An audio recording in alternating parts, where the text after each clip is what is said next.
इतिहास के पन्नों में कुछ कहानियाँ ऐसी होती है जो सिर्फ मनोरंजन नहीं करती बल्कि इंसान को सोचने पर मजबूर कर देती है।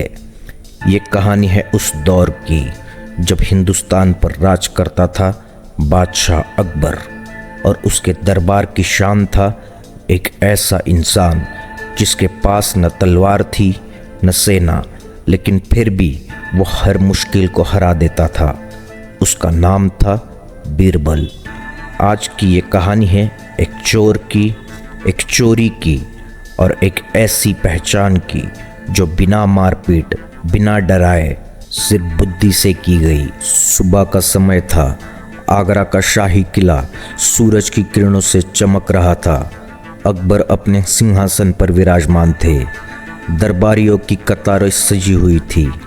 मंत्री, सेनापति, विद्वान सब मौजूद थे, लेकिन आज दरबार में एक अजीब सी बेचैनी थी।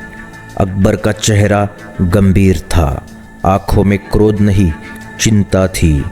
अकबर बोले, आज हमारे दरबार में एक बहुत बड़ी घटना हुई है। पूरा दरबार शांत हो गया।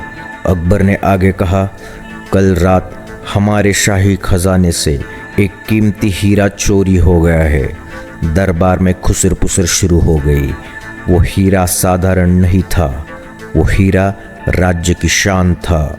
विदेशी मेहमानों को दिखाया जाता था। अकबर ने सख्त स्वर में कहा, और सबसे दुखद बात यह है कि ये चोरी किसी बाहर वाले ने नहीं बल्कि हमारे अपने दरबार से किसी ने की है। दरबार में सन्नाटा छा गया। हर दरबारी एक दूसरे को देखने लगा। मुख्य सेनापति आ गए। उन्होंने कहा, हुजूर आज्ञा दीजिए तो हम सब दरबारियों से पूछताछ करें और दोषी को कड़ी सजा दे। कुछ मंत्रियों ने कहा, चोर को पकड़ के कोड़े मारिए, कैद में डाल देना चाहिए, दरबार से निकाल देना चाहिए। दरबार में गुस्से की लहर दौड़ गई, लेकिन अकबर चुप थे। उनकी नज़र एक ही इंसान को ढूंढ रही थी। अचानक अकबर की आंखें चमकी। उन्होंने कहा, बीरबल कहाँ है? भीड़ से बीरबल आगे आए, चेहरे पर वही शांत मुस्कान। अकबर बोले, बीरबल, क्या तुम इस चोरी का पता लगा सकते हो? पूरा दरबार बीरबल की ओर देखने लगा। बीरबल ने सिर झुकाकर कहा, जहांपना, अगर आज्ञा हो तो बिना किसी को मारे पीटे, बिना किसी को अपमानित किए मैं चोर को खुद सामने ले आऊँगा। दरबार में हलचल मच गई। अकबर ने आदेश दिया, ठीक है बीरबल, आज से पहले कोई दरबारी महल से बाहर नहीं जाएगा। अब हर कोई डर गया, क्योंकि चोर इन्हीं में से कोई था। बीरबल चुपचाप सबके चेहरों को देखने लगे।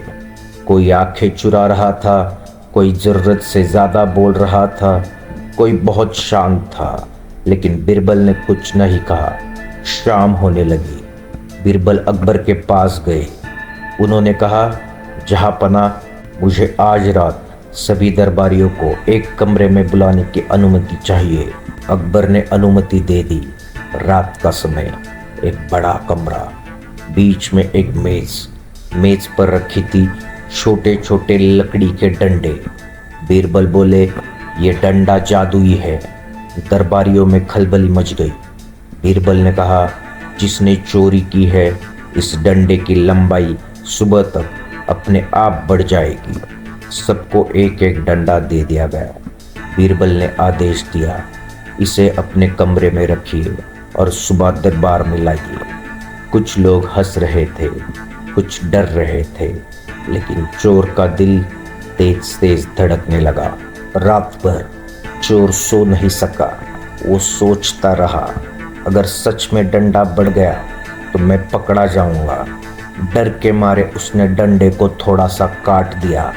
उसे लगा अब ये छोटा रहेगा। सुबह दरबार सजा। सब अपने अपने डंडे लेकर आए। बीरबल ने सबको डंडे मेज पर रखने को कहा। अब बीरबल ध्यान से डंडे को देखने लगा। अचानक उन्होंने एक डंडा उठाया। वो बाकी सबसे छोटा था।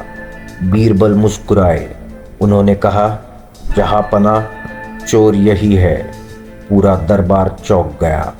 अकबर बोले, कैसे बीरबल? बीरबल बोले, डंडा कभी बढ़ता नहीं, डर इंसान को गलती करने पर मजबूर कर देता है। उस दरबारी का चेहरा पीला पड़ गया, वो रोने लगा। चोर ने कहा, मुझसे गलती हो गई, लालच ने मेरी बुद्धि छीन ली। उसने हीरा अकबर को लौटा दिया। अकबर ने कहा, आज से याद रखो, अपराध से बड़ा कोई डर नहीं और बुद्धि से बड़ा कोई हथियार नहीं। अकबर ने चोर को सजा दी, लेकिन सुधार का एक मौका भी दिया। इस कहानी से हमें यही सीख मिलती है, ताकत से नहीं, डर से नहीं, हिंसा से नहीं, बल्कि बुद्धि और समझदारी से हर समस्या का हल निकलता है। इसीलिए कहा जाता है, बुद्धि सबसे बड़ा हथियार है।